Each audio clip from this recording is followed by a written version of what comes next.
ഇന്നത്തെ വിശേഷത്തിൽ നമുക്ക് മീൻ കിട്ടുന്ന ചെറിയ അയിലയാണ്, കണ്ടിക്കാൻ പറ്റത്തില്ല, കുഞ്ഞയില. അത് തക്കാളിക്കയും പുളിയും മാങ്ങയും എല്ലാം കൂടി ഇട്ടിട്ട് മുളക് വെച്ചു. വെണ്ടയ്ക്ക മെഴുക്ക് പുരട്ടി വെച്ചു. കപ്പ പുഴുങ്ങിയതുണ്ട്. പിന്നെ മാങ്ങാച്ചാറുണ്ട്. ഇത് ചൂരക്കറിയാണ്, അപ്പുറത്തുനിന്ന് തന്നാണ്. രാവിലെ നമുക്ക് ഉപ്പുമാവും ഗ്രീൻ പീസ് കറിയായിരുന്നു. അതിന് ഗ്രീൻ പീസിൻ്റെ കറി മിച്ചമുണ്ട്. അയില വറുത്തിട്ടുണ്ട്.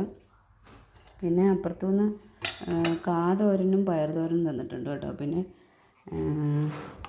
തൈരുണ്ട്. തൈര് ഞാനിപ്പം ഉടച്ചുകൊണ്ടിരിക്കുകയാണ്. തൈര് പച്ച കാന്താരിയൊക്കെ ഇട്ടിട്ട്, കാന്താരി പറിക്കാൻ പോയേക്കുമായിരുന്നു. കാന്താരിയും കൊണ്ട് വന്നിട്ടിട്ട് തൈരുണ്ട്. 2 ദിവസം കൊണ്ട് നമ്മൾ ഇന്നത്തെ വീഡിയോസ് എടുത്തില്ലായിരുന്നു. എന്നാൽ വീട്ടിൽ പോയേക്കുമായിരുന്നു, അപ്പോൾ അതുകൊണ്ട് എടുക്കാൻ പറ്റിയില്ല. കാലാവസ്ഥയൊക്കെ നല്ല കാലാവസ്ഥ, നല്ല ഭയങ്കര ചൂട്. പുതിയൊരു ചെടി നമ്മൾ കൊണ്ടുവന്നിട്ടുണ്ട്. ചേട്ടന് നൈറ്റായിരുന്നു, കൊണ്ടൊന്ന് പോകണ്ടായിരുന്നു. മോളും ഇവിടെ അകത്തുണ്ട്. മൻമോഹൻ സിംഗിൻ്റെ ഷോടൊക്കെ കണ്ടുകൊണ്ടിരിക്കുകയാണ്.